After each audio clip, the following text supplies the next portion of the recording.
Hey, good morning, everybody. Good morning, Zach. Go ahead and get started. Great to see so many familiar faces. Forgive my absence last month. I had to deal with traveling, and I was able to attend the funeral of one of my Marines who just recently passed away. There was a little announcement I heard, so I appreciate that. And some of you have reached out to me, so I really appreciate all the words and condolences. It was one of my close friends. He was my platoon. His name was Samuel Henderson. Him and I were in Afghanistan and sang Afghanistan, and he was a very fierce enemy. Seeing him, he was about Tommy's height, but about Matt's height, I'm sorry, but about the, y'all about the same height, right? But he was just a huge guy. He was really big heart. He had 4 daughters. Unfortunately, the things that came back from Afghanistan stuck with him. So if you're struggling, if you know someone that is struggling, please either reach out to myself or Carl, or use the Veteran Crisis Line. It's 988. I think all you gotta do is press 1 after that. So if anyone's dealing with anything, please speak up. Or if you know of anybody going through something, please speak up. The reason why we have these breakfasts are not one to share our own stories, but to include that those who are no longer with us, to continue their stories. So it goes back to the Ernest Hemingway quote: "Every man dies 2 deaths. Once when his body leaves this earth, the second is when his name is spoken for the last time." So as we say their names, they're still with us. That's why we have legends of like Hector from Troy, Achilles. Their names have been repeated down history, and that's why we know their names. So very similar with our modern day veterans. It's important to say their names, not just for our own peace of mind, but continue their legacy. So, with that being said, let's go ahead and stand up. We're going to start with the Pledge of Allegiance.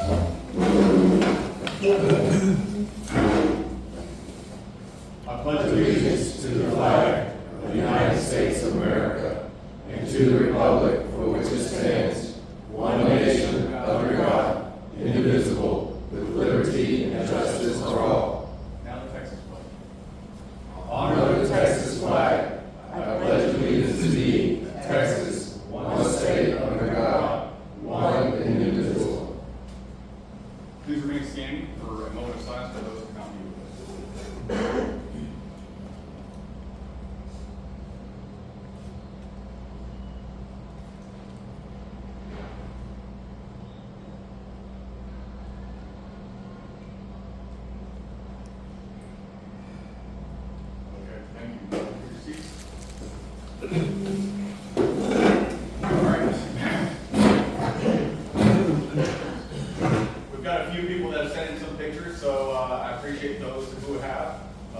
Some of them are sitting at the same table together, and they like to fly planes, so I appreciate those who have submitted photos.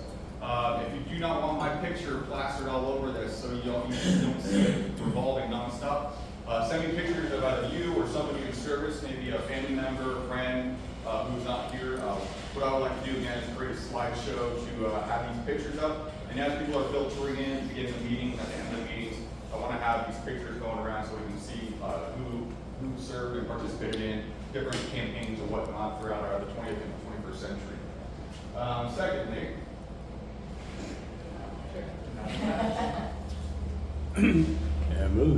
okay, so Memorial Day, 26th of May, 10 o'clock, Medland Cemetery, where we always have our ceremony.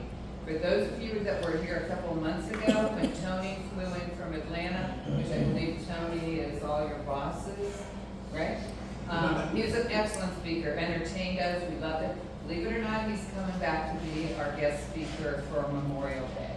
So he will not disappoint. If you missed him the first time, he's got some stories to tell that'll be appropriate for Memorial Day. Remembering the names of people that he served with and knew. So that's a winner chicken dinner. Doug is going to be, if you missed his presentation a couple weeks ago, or a couple months ago, holding the flag and what it means, we're going to do that. Because again, Memorial Day just isn't remembering those we've lost and saying their name, but it's also educating those around us that aren't military, so they know, what patriotism is and what the flag means. So I think we're pretty good on everything right now. Scotty and I are working that along with Kelly and Mindy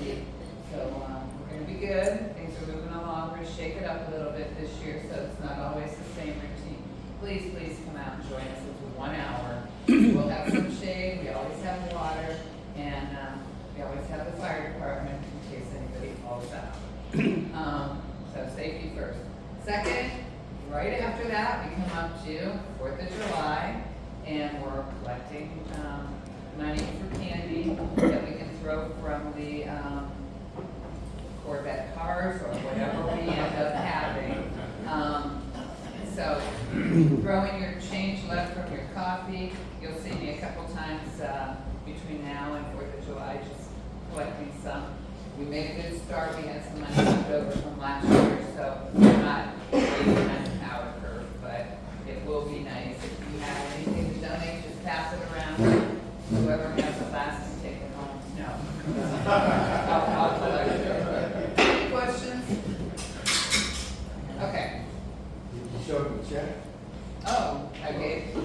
We have, every time we have wreaths across America, which I already gave a check to Zach, part of the money goes to Gallant View, and so they'll send me checks as they balance their books and as the money comes in. So I think it was our last check that came in from the donations from the wreaths that went to Gallant View. So we do support Gallant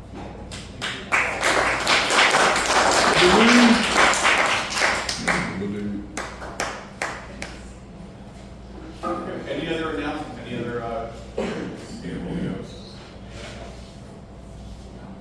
Okay.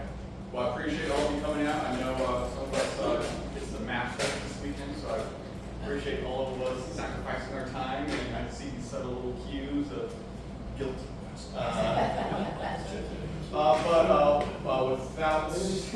Without anything else to say, I'm going to please give a big round of applause to my boss's boss, which is quite intimidating at times, knowing that he's trying to introduce himself now myself. Patrick Alcorn, he is a board member with Gallant View. He's now our chairman of the board, and his bio is probably up on the screen right now, so I'm not even going to attempt to convey that information. But at the same time, he's a great man. We've learned a lot from him within the organization. With his mindset, we are able to filter in better and more board members that can really help facilitate the mission of Gallant View. So really excited to have him on team, known for a few years now, and now he's going to share his story with us. So please welcome Patrick Alcorn. Good morning. I'm excited to be here at the party when we get started. Do me a favor, look at the person next to you and say it's a great day to be alive. It's a great day to be alive. No, someone, you gotta say it like you mean it now. It's a great day to be alive. Awesome. One more time, look at the person next to you and say it's a great day to be alive. Awesome. So I start all my presentations with those two statements. It's a great day to be alive, and it's a great day to be a veteran. Because believe it or not, we are the true 1%ers. Those of us that have worn a uniform and our military spouses who have stood next to us while we wore a uniform, we're the true 1%ers. Because the reality is there's only 1 to 3% of folks who call themselves American have ever worn a uniform. This nation's freedoms are protected by those of us who've worn a uniform and our military spouses that stood next to us. So I start every presentation by recognizing that it's great to be alive, but more importantly, it's great to be a veteran because we've provided all of these freedoms. I like to start by saying thank you, thank you, thank you, thank you, thank you, thank you. It's redundant. Thank you, thank you, thank you, thank you, thank you. It gets more redundant. Thank you, thank you, thank you, thank you, thank you. Thank you, thank you, thank you for each and every one of you for wearing a uniform and or being a military spouse, standing next to someone wearing a uniform. As you saw from my bio, my name is Patrick E. Alcorn, and the E is intentional because my son is Patrick Alcorn as well, and if you leave the E out, you get him if you're searching social media. But it says, I was born in South Central Los Angeles. I'm the third son of an unwed teenage mother of 4. My father was 35 and my mom was 15. So there was some serious dysfunction at the very start of my life. Right? By the time my mom was 18, there were 4 of us. And I was born in an area and in a time in South Central Los Angeles. I was born in an area and a time in South Central Los Angeles where there was some crazy stuff going on. I'm going to kind of walk you through how I got into the military and what that connection was. But what you see on the screen is my legacy. This is my family. This is the root of my loins, so to speak. And you'll see on the far right is my youngest grandson who just turned 8 today. Today is his birthday. Just turned 8 today. And then on the left-hand side is my oldest grandson. He is 18 and he just got a full ride scholarship to Boise State. That's He's going to be one of their new wide receivers out there and so forth. So he was a Texas ranked wide receiver, did a really good job in high school. He's actually a great student as well, but he's headed to Boise State. In fact, I think he's leaving next week. They got some pre-camp stuff they got to do before the end of the year. But let me jump into who I am. So I was born on July 1st of 1963. It was a Monday morning at 10 o'clock. How do I know that? Because my mom kept reminding me over and over. I was born at the University of Southern California Medical Center, so USC Hospital. It's located at Exposition Boulevard and Vermont Street in South Central Los Angeles. Born in South Central Los Angeles. What you're going to find across the board, I went through Hollywood High School, and then from Hollywood High School, I went to the United States Military Academy Preparatory School. At the time that I went, it was in Fort Monmouth, New Jersey, where the chaplains were trained at that time. And I went from United States Military Academy Preparatory School on into the Military Academy in West Point. And then finally, after that, I got out of the military, went back to college to LaTourneau University to get my master's in business administration from LaTourneau University. In my civilian career, we'll hear more details of it in just a minute. I came out of the military, my first landing place was in the restaurant industry. I landed in the restaurant industry because, as you guys know, in the military, we don't really care much about the bottom line, right? Profits, right? We care about beans and bullets and lives, right? We'll make sure we got food for the troops, got bullets for the troops, and we're saving troops' lives. So we don't really look at the bottom line. There's no profit in the military, so to speak. And so I wanted to understand this thing called a profit and loss statement, which I had never seen before. And so I went into the restaurant industry. It was a fast-track way for me to learn how to manage a P&L. Went from the restaurant industry, while in the restaurant industry, I opened here in the DFW area PepsiCo's first 3-in-1 stores. PepsiCo had a subsidiary known as Tricor. Tricor owned Pizza Hut, KFC, and Taco Bell. They created these 3-in-1 stores where they put all 3 stores under one roof. And I opened their first 3-in-1 stores here in the Metroplex, and then I opened several other stores along the way. I did all this while I was in graduate school. I left the restaurant industry. You guys will hear this word a lot. I got fired from the restaurant industry. I probably have got fired from more jobs than most of you had PCS moves, right? But I got fired from the restaurant industry. And after I got my MBA, I went into the pharmaceutical industry. In the pharmaceutical industry, my best friend lived down another West Pointer, lived down in Corpus Christi, Texas, and he bugged me forever. He called me the whole time I was in college, and he said, man, he was working with Pfizer Pharmaceuticals. I shouldn't have told you Pfizer, because now you know the rest of it. He was working with this pharmaceutical company. And he said, man, you gotta come on board. They're giving us stock options and all this other stuff. It's a great place to be. So I left what I was doing and I went and joined the pharmaceutical industry, and I sold more Viagra than anybody else in the nation. And in my first year, I sold a little more than $12 million worth of Viagra. I was rocking out there. And like other people were rocking it as well, I guess, right? And then I got fired from the pharmaceutical industry. I was the #1 pharmaceutical rep. Well, I was #1. I was the top pharmaceutical rep, one of the top pharmaceutical reps in the nation for the #1 pharmaceutical company in the nation. And I was their top representative 3 years in a row. And I'm hanging out at one of my doctor's offices out in East Texas. On a Thursday morning, I get a phone call. And it's the national sales director. He said, hey, Patrick, we're letting you go. And I'm like, awesome, where am I going? Because I had just be on a 10-day trip to the Caribbean with my family and everything. So when I got this car, he said, we're letting you go. I'm like, where am I going?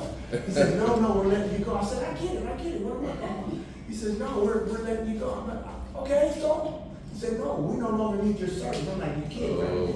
I'm like the top in the nation and you're letting it go? That year, Pfizer Pharmaceuticals went from 21,000, that day, Pfizer Pharmaceuticals went from 21,000 sales representatives down to 15,000 sales representatives. They let 6,000 of us go.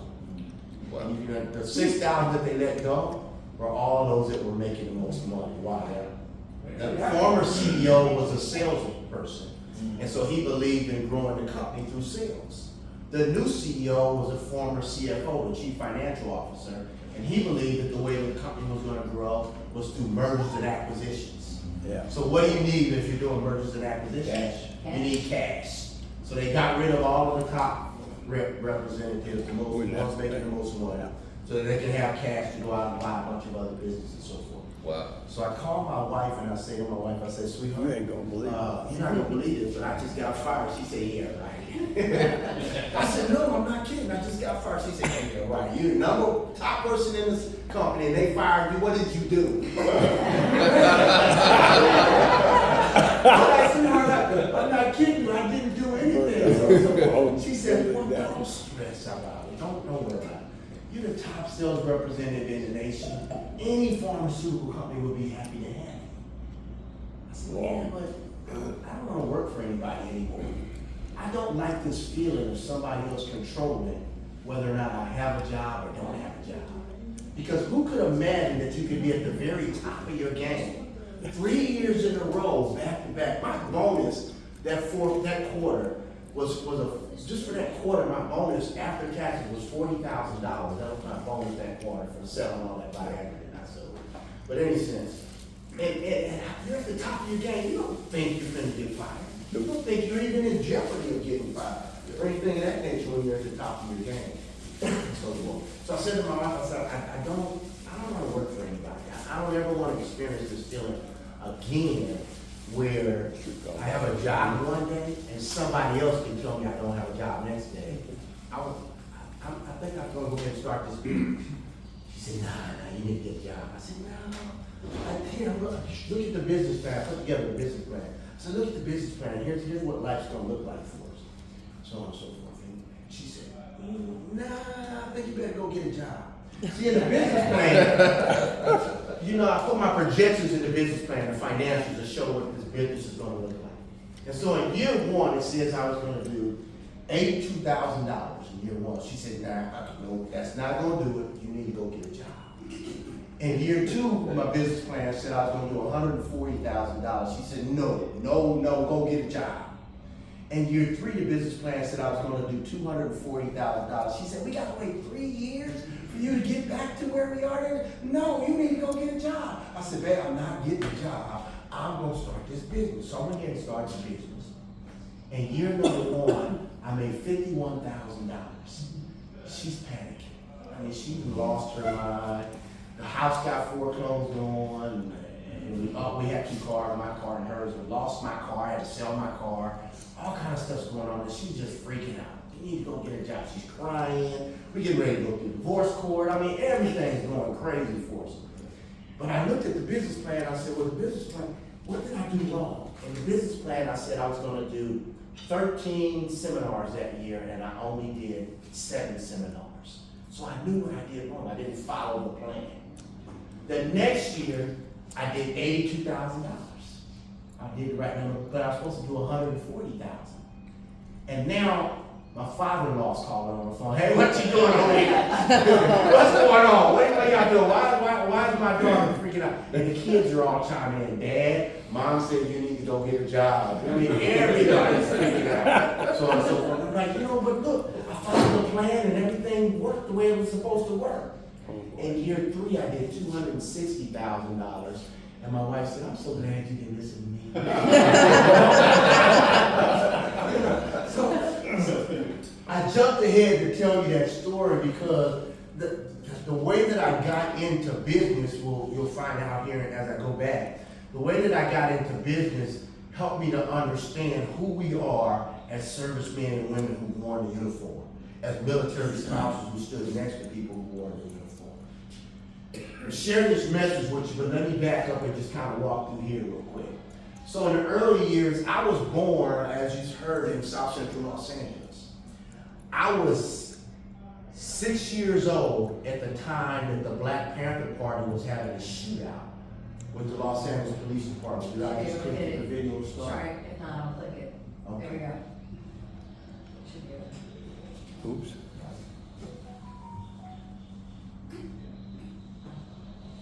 Volume up on the computer.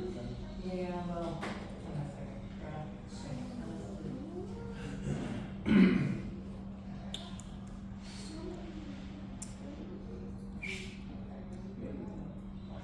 Any sense while she's working on technology here, I was 6 years old at the time that the Black Panther Party was having a shootout with the LAPD in South Central Los Angeles. And that shootout was happening 1 block from my house. Literally, they had shut down the entire neighborhood, made everybody go inside and so on and so forth. But you could still hear all of the gunfire, you could still hear everything else that was going on in South Central Los Angeles at the time. I had nobody in my family that was anywhere connected to the military, so the only thing that I knew about guns and violence and anything else of that nature was what was happening there in South Central Los Angeles. And this is actually a video of, don't worry about it as much. But this is actually, but the other video I would love for sound to show up if you check on that. Tom Brokaw was the newscaster at the time, and that was him sharing the story of what was going on in South Central Los Angeles that day. And I remember I was raised by my aunt, not by my mom. She was a senior citizen, and I remember my aunt coming to grab us because we were outside before the shootout started. We didn't know what was going on as little kids. She grabbed us and took us inside, and now we're inside watching this stuff on the news. No one in my family was part of the military, in my immediate family was part of the military, but I had uncles. And I had this one uncle, Booker T, that came to hang out at our house with us all the time because he was a Marine. And he was at Camp Pendleton. I'm going to go ahead. Thank you. You know that story. Out of the area, and the battle went on sporadically for 5 hours.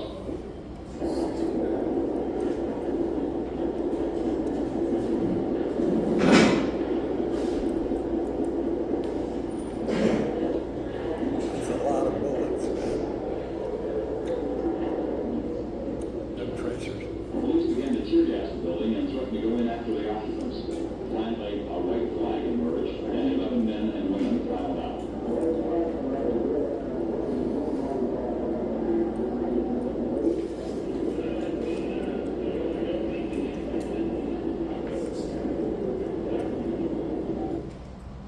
No, that's not, don't worry about it. So, in part of the video, they showed the crowd was standing outside after all of The occupants were wounded apparently by police gunfire.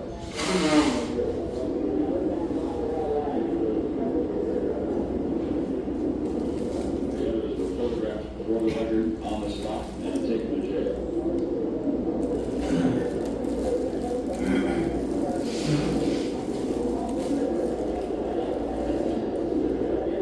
Turns out, the Panther headquarters was a small fortress, complete with a sandbag bunker and automatic weapons. I'm 6 years old watching this on the news with my mom, wondering where my dad is. There were some escape hatches, but they weren't used today. Police said they'd known for some time that the Panthers were storing illegal weapons, and they also expected the Panthers to use them. So 300 officers were assigned to this morning's raid.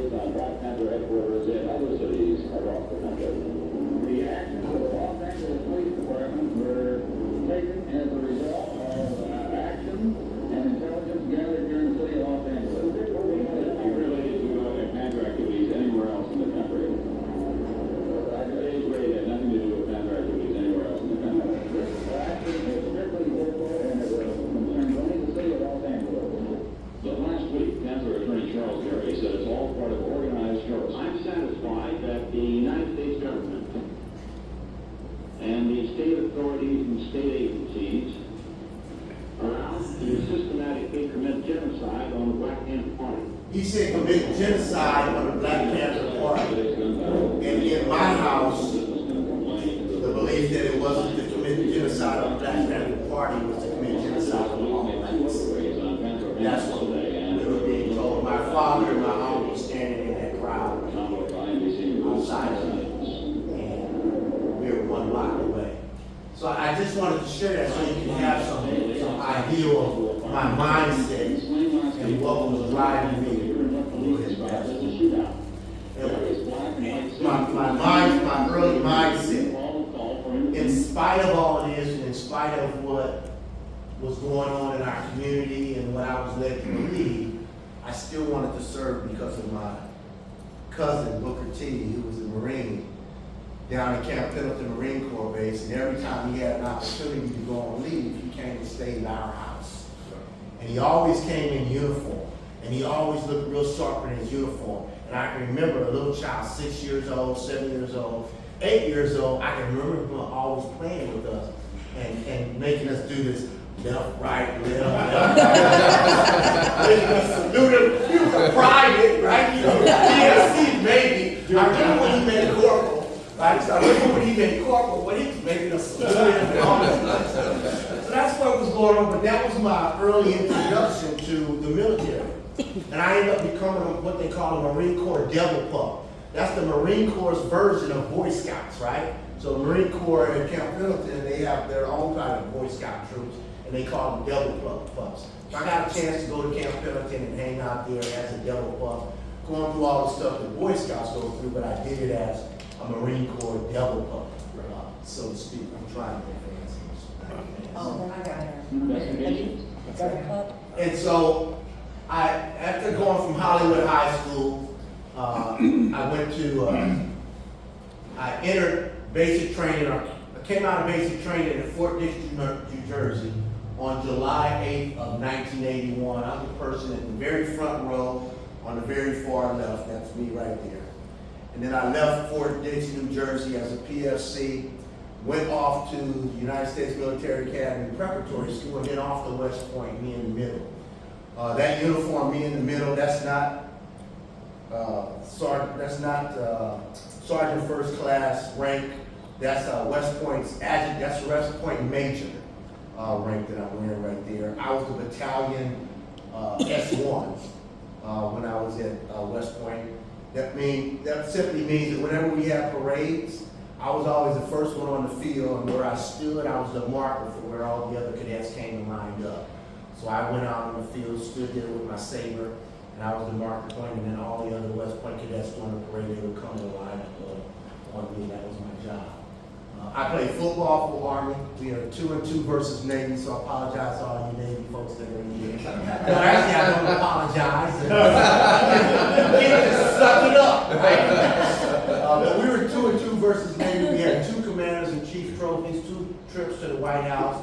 We did 3 bowl games. We did the Cherry Bowl twice against Michigan, and then we did the Tokyo Bowl in Japan against Montana, and so forth. And so that was a great trip for us. I also ran track at West Point, and I did a bunch of other things.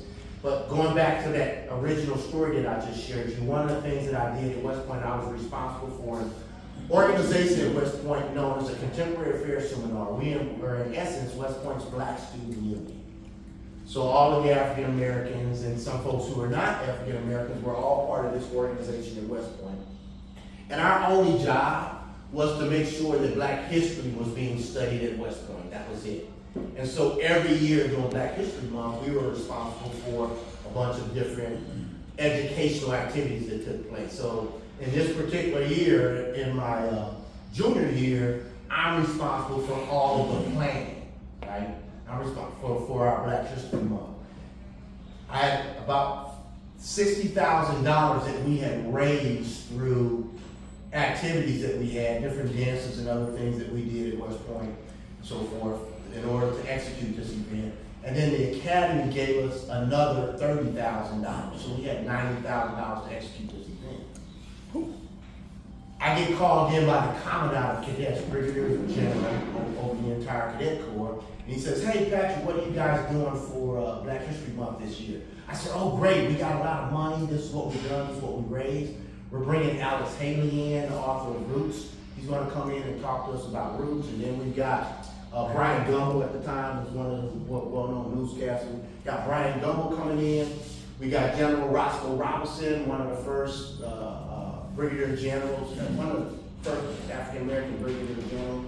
Here he was the president of Southland Corporation, who owns 7-Eleven, so to speak. But he said, so we're bringing all these folks in, we're gonna do a panel with them, and so forth. And he says, well, that's great, but I don't think we're gonna do that this year. Now, this is my senior year. We had already been doing this all my previous years as part of this organization. And in my senior year, when I'm in charge of it, the general says, we're not gonna do that this year. What we're gonna do this year is we're just gonna go to the poop deck and the dining facility where all the cadets eat, all 4,000 cadets at one time. They make announcements from what's called the poop deck, and you just make an announcement. He said, we're just gonna make an announcement from the poop deck. We're gonna tell everybody it's Black History Month, and that's how we're gonna do this year. And I said, 3 bags full, sir? Okay, got it. Obviously, I walked out of his office disappointed. Went on my merry way. Well, because I'm a football player, all the football players are assigned military officers as their mentor and so forth. For my mentor and the military officer who I was assigned to was the superintendent of the United States Military Academy, 3-star general. And I did not do this intentionally. I kid you not, I did not do this intentionally. I'm at the brigadier general's house having, I'm at the 3-star general's house having dinner. He's mentoring me and so forth. We're having dinner. And his wife says to me, hey, because she knew my role, she says, hey, what are you guys doing for Black History Month this year? Because she knew what I was doing. Well, she knew what my role was. And I said, well, we're just going to do an announcement from the poop deck. And I said it just like that, with no other emotion or anything else tied to it or anything of that nature. And she said, really? You guys did some great things last year and the year before, why? And I said, well, that's just what we're gonna do this year. And I tried to be as discreet as I could. And 2 days later, I got called by the Commandant Cadets into the office. And so the 1-star general called me in. He says, what'd you say you were gonna do this year? So I ran the whole list out to him. He said, all right, go ahead and get it done, so forth. So we executed that Black History Month. And I'm excited, life goes on, so on and so forth. That was February. But by the time we got to May, there was an all-out assault on Patrick Alcorn. There's 4 ways that you can leave West Point. You graduate from West Point with your degree and your commission, and you're going off to the military camp. I'm going off to the military. You leave West Point because you violated the honor code, which means you either lied, cheated, stole, or you at that time the code had another sentence in it that said you tolerated somebody else who did lie, cheat, or steal. Or the third way is that you fill out academically. And then the 4th way is that you fill out athletically. Well, I was a 4-year letterman athlete, so I wasn't going to fill out athletically. I was doing well in my academics, so I wasn't going to fill out academically. I had no demerits from the time I was a freshman all the way up to my senior year. 0 demerits. They give you demerits or negative credits for anything that you do wrong. I had no demerits all the way up to my senior year. So I wasn't going to fill out that way. So there was only one other way to get me, and that was through the honor code. My dad died in November of that year, and I went home to go bury my dad. And while I went home to go bury my dad, my club held one of its fundraising parties. When I came back from the club, my tactical officer called me and said, Patrick, I got this note here that you got an unpaid bill from your party. And I said, well, I was out of town, and let me go check with our treasurer for the organization to find out what's going on with that bill. Treasurer said, no, we hadn't paid the bill. I said, well, he ain't gonna take care of the bill right now. He goes to take care of the bill. I go back to my tactical officer, and I said, sir, the bill's taken care of. That was my exact words, exact phrase. The officer filed an honor code complaint against me, said that I had lied. His interpretation of my statement was that the bill was already paid, as opposed to I'm telling him that the bill is just now being paid.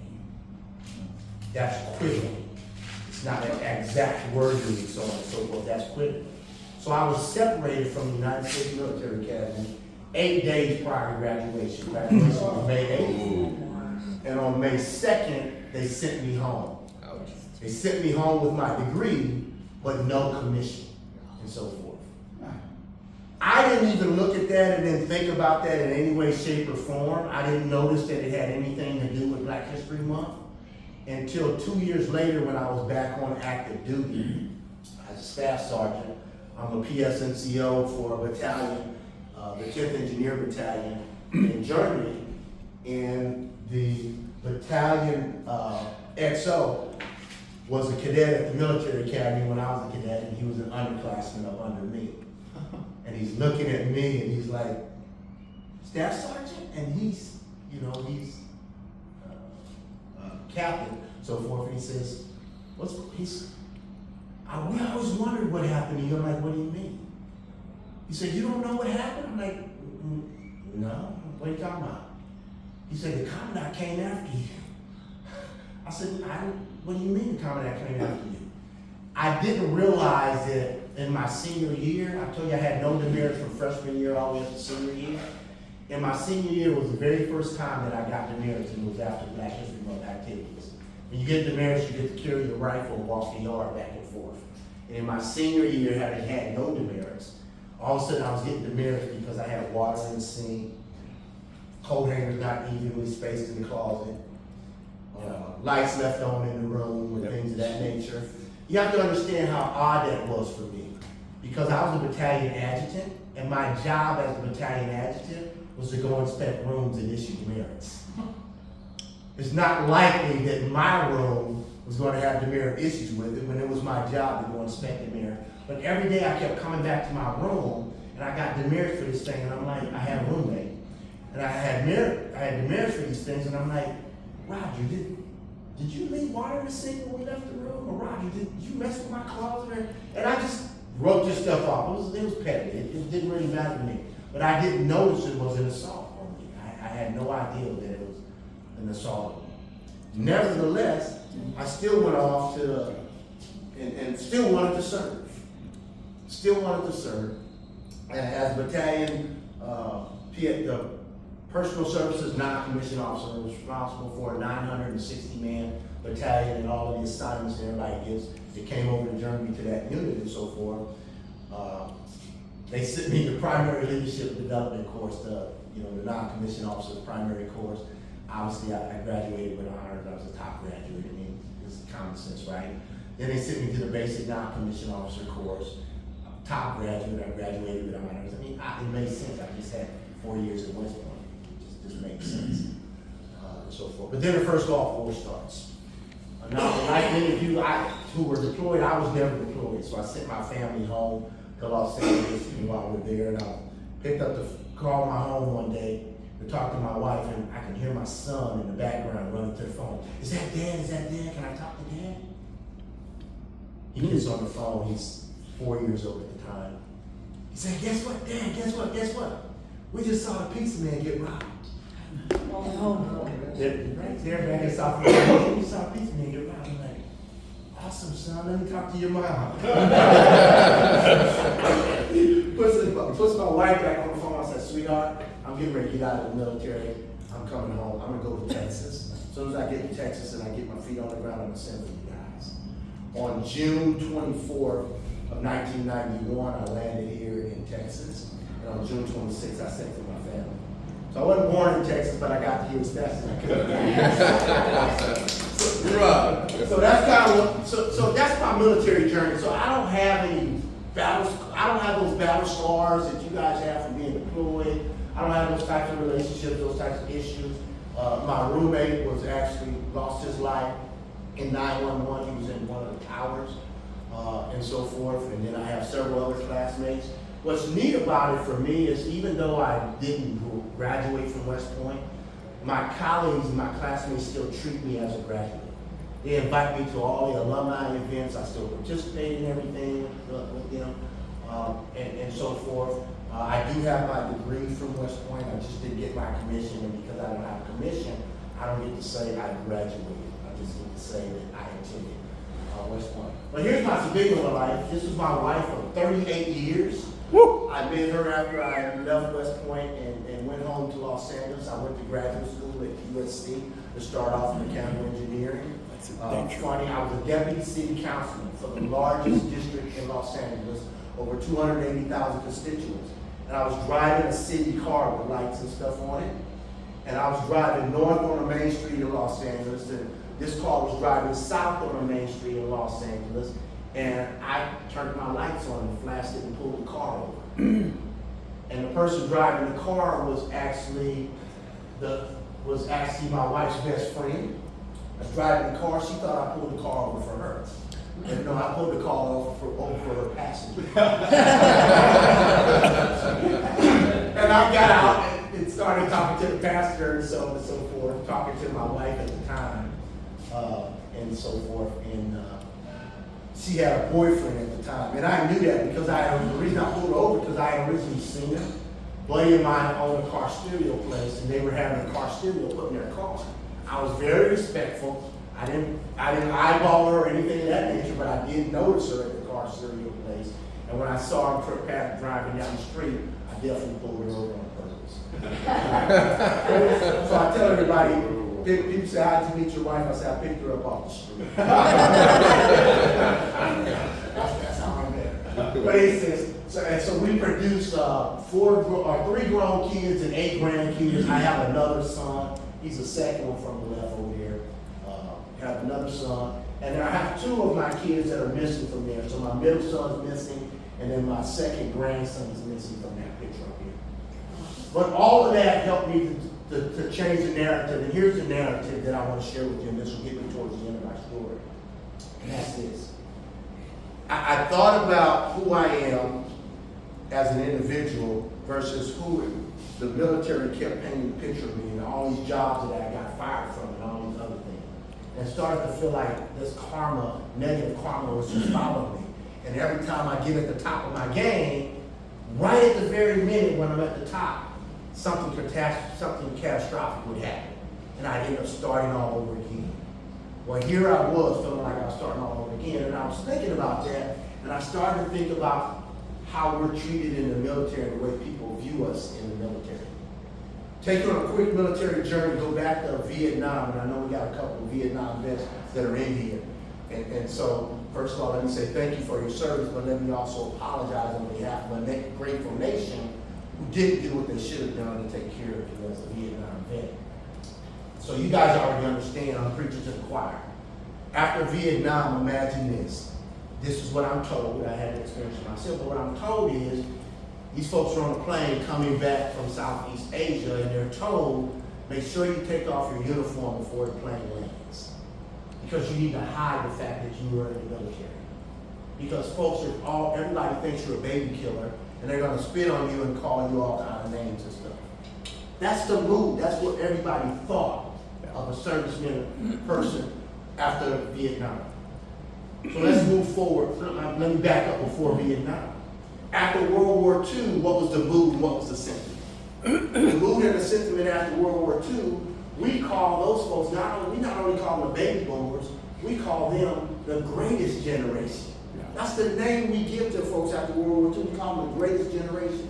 And 50% of those folks coming out of the military after World War II, they started a business. This country actually was grown and was developed based upon those 50% of World War II veterans who started businesses.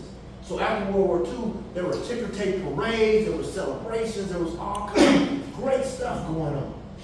Notice the difference. After World War II, ticker tape parades, celebrations. After Vietnam, everybody's being spit on. Now let's transport it forward again. After 9/11, what's the mood after 9/11? After 9/11, everybody's coming back from the military, and everybody in America is saying, thank you for your service. They're so proud of your service, but they have a vision of who you are.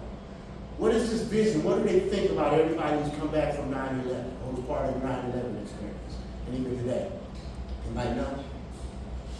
They think we all have some sort of mental illness.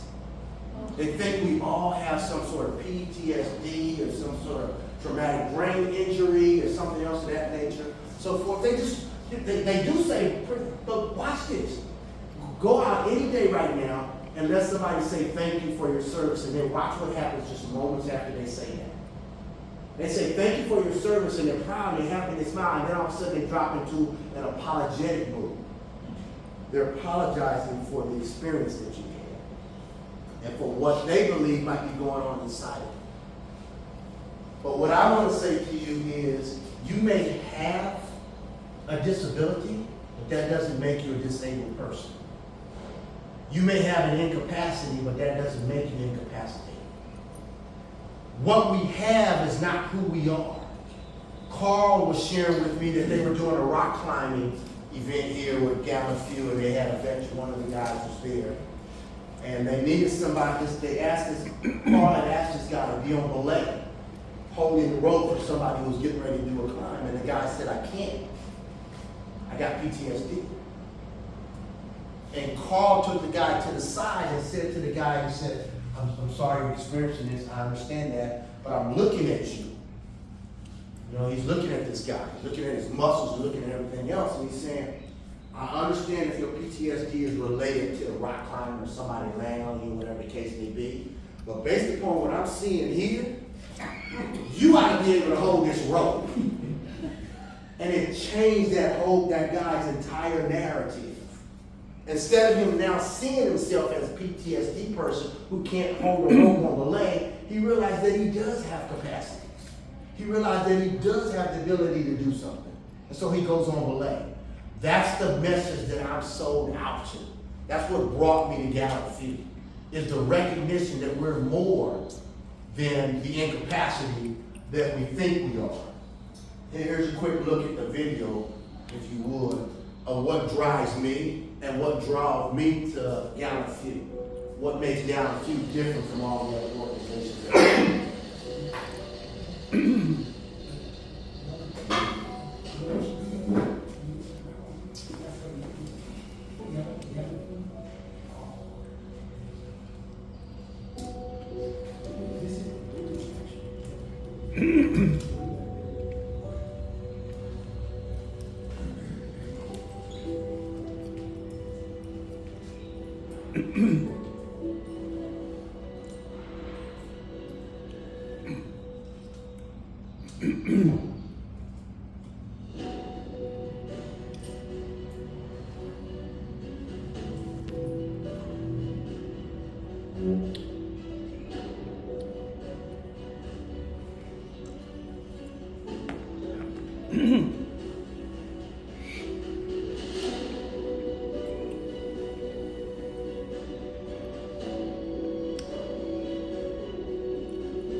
founder and CEO of Delta Voice Agency.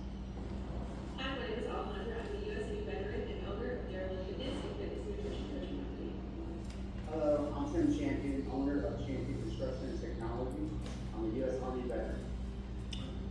I'm Maria Williams. I'm a U.S. Navy veteran, co-founder and CEO of Sweet Heart.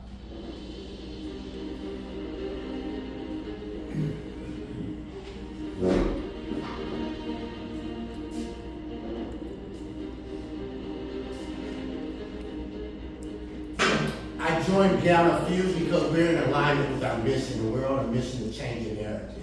We want America, when they hear the word veteran, to think of the Fred Smith who started FedEx. We want them to think of the Bob Parsons who started GoDaddy. We want them to think of all the small business owners out there. We don't want them to always be thinking of the wounded warrior. We don't want them to we appreciate the fact that we've done all this stuff, but we want them to recognize that we are capacity builders and we have the ability to do much more. Most folks, when they hear the word veteran and they say thank you for their service, they're thanking you for your service when you wore the uniform. But what we got to recognize is that veterans are service-minded individuals. They're still serving. Even outside the uniform, they're still serving. So the message that we're delivering today is, when you look at it, every last one of these organizations up here, there's 42,000 veteran service organizations.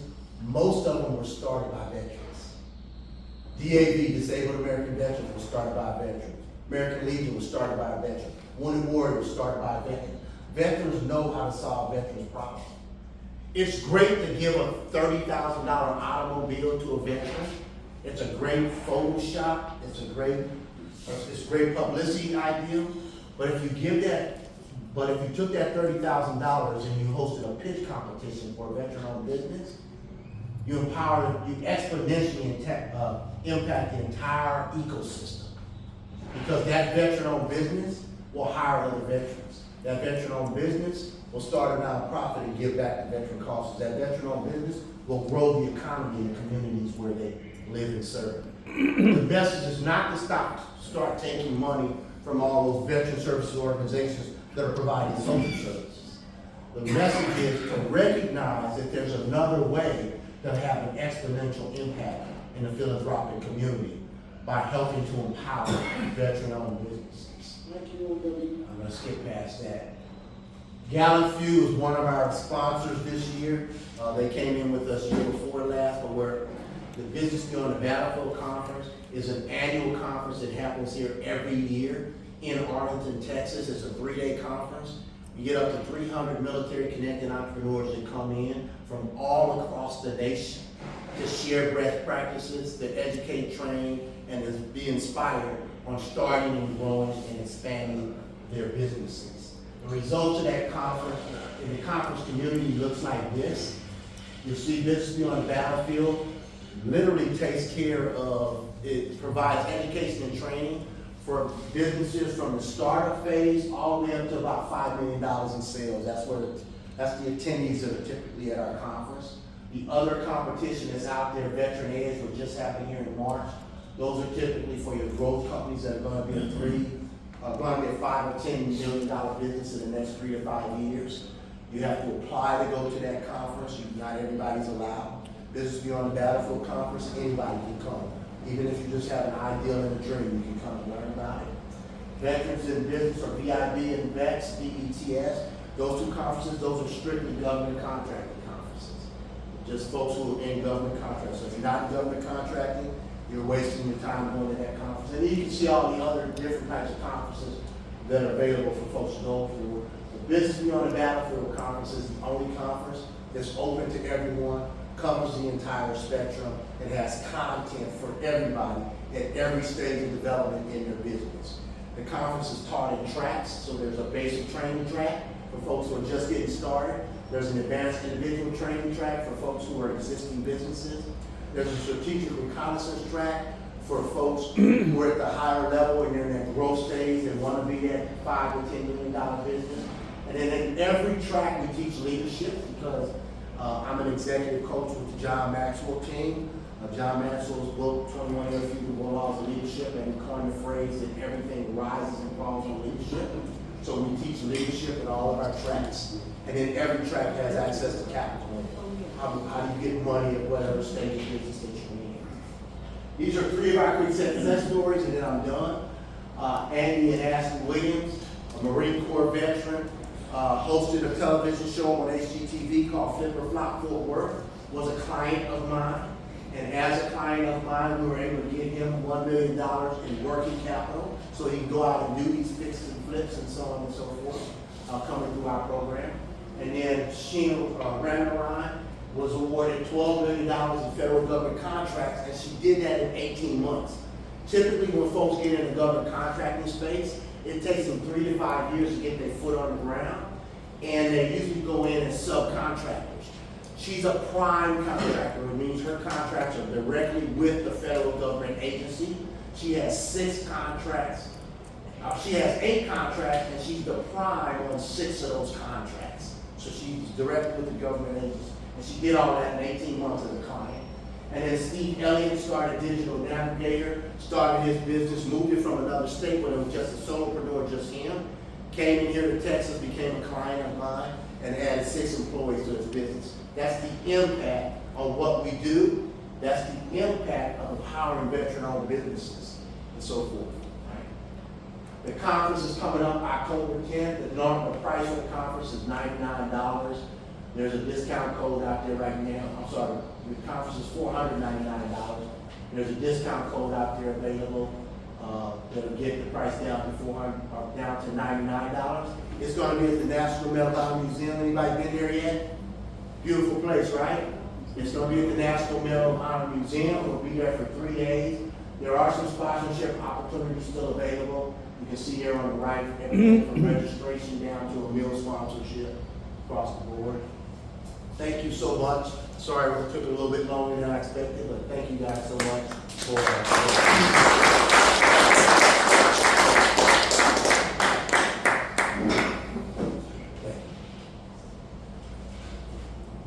Well, I didn't know you spoke that well, so that was pretty awesome. I also knew you were from Southern California, so am I. Like, I hear Texas just as fast as I could. But before I let y'all go, one thing I forgot to do introductions today, so after everybody leaves, I'll introduce myself and do 20 push-ups to represent each individual here, and then maybe a third time as well. Before I ended the meeting as well, I also wanted to show you a piece of American history here that Eddie Padilla brought with us. This is a citation for actions that his father conducted in World War II. And bear with me, I'm a Marine, and I'm going to read you something out loud, so hang with me, all right?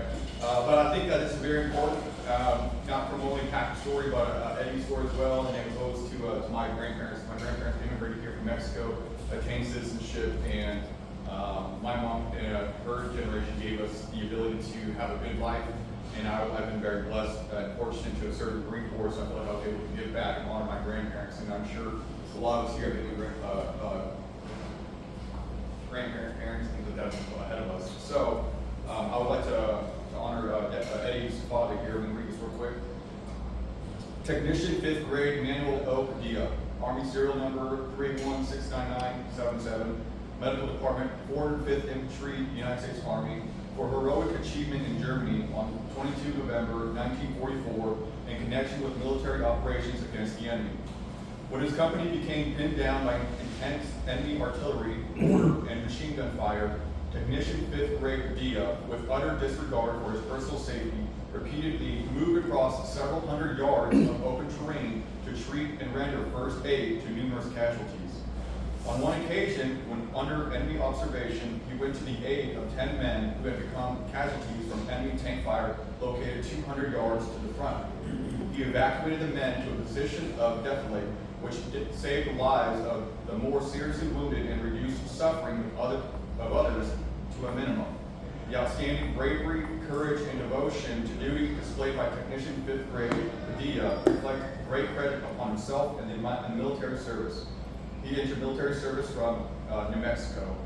And again, that is a full circle back to what I said at the beginning, and Mrs. Latch, she corrected me not only do we want to honor the stories here, but we want to educate. And so that's something I wanted to pay respect to his father and his legacy, because there's that's a big part of my story is incorporated other people's stories as well. So I'm very grateful to have read that out loud. But all right, so next month I think April or May 10th maybe.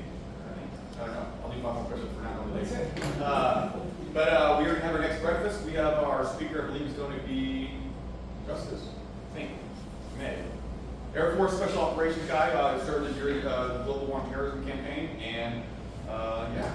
Any last minute alibis? Anyone want to say any last minute announcements? Moans, groans, complaints? That's my platoon sergeant always to say.